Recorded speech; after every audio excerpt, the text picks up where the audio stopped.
ciidamada difaaca Tigreega ayaa agagaarka magaalada Dhase ku hareereeyay oo afarta dhinacba ka maray laba guuto oo ka mid ah ciidamada Eritrea oo kala ah guutada 11aad iyo midda 12aad kuwaas oo uu Isayas u soo diray inay caawiyaan oo ay ka garab dagaalamaan ciidamada Itoobiya ee sida xun loo jabiyay. Dr. Debretsion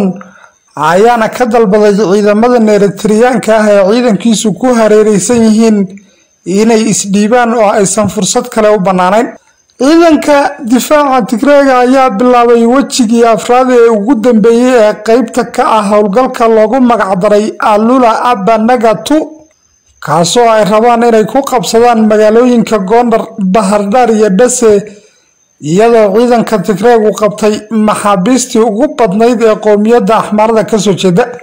dagaalo culus ayaana hadda ka socda nawaaxiga magaalada Dabrazabit iyo deegaanka Geint wuxuuna dagaalkaas u dhaxeeya ciidanka Tigreega iyo ciidamada huwanta ah ee Abiy. dhanka kale dagaalo aan waxba la iskula hadhin oo lagu riiqmay ayaa ka socda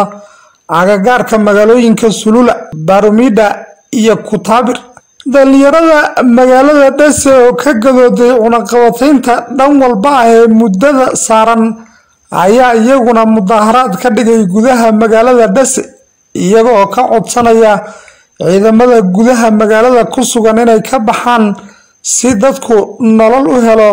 balse booliska magaalada ayaa ka hortagay oo kala firdhiyay isu soo bixi dhalinyarada Dhase ee ka dhanka ah ciidamada huwanta ee Abiy ee gabaadka ka dhiganaya gudaha magaalada iyo shacabkaba. jaamacadda Jigjigana waxaa maalmihii ugu dambeeyay ka dhacay iska horimaad u dhaxeeyay ardayda jaamacadda wax ka baratay ee gaar ahaan ka soo jeeda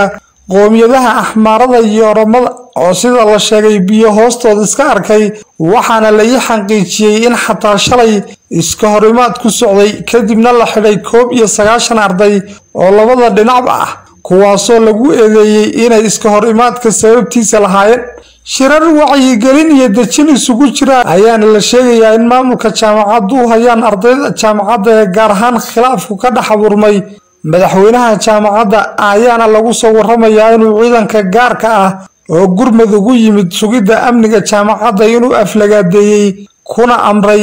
inay dib uga laabtaan jaamacadda, waa sida xogtu ugu soo gaadhay. ugu dambeynna waxaa cirka isku shareeray khilaafka ka dhaxaloosan Farmaajo iyo Rooblaha Soomaaliya kadib markuu maanta madaxweynaha waqtigiisu dhammaaday ee Farmaajo uu soo saaray wareegto uu ku sheegay inuu dhimay awoodihii ra'iisul wasaaraha iyadoo uu Rooblana wareegtada Farmaajo kaga jawaabay wareegto uu hadda soo saaray oo uu ku amrayo Farmaajo inuu ka guuro filla Soomaaliya.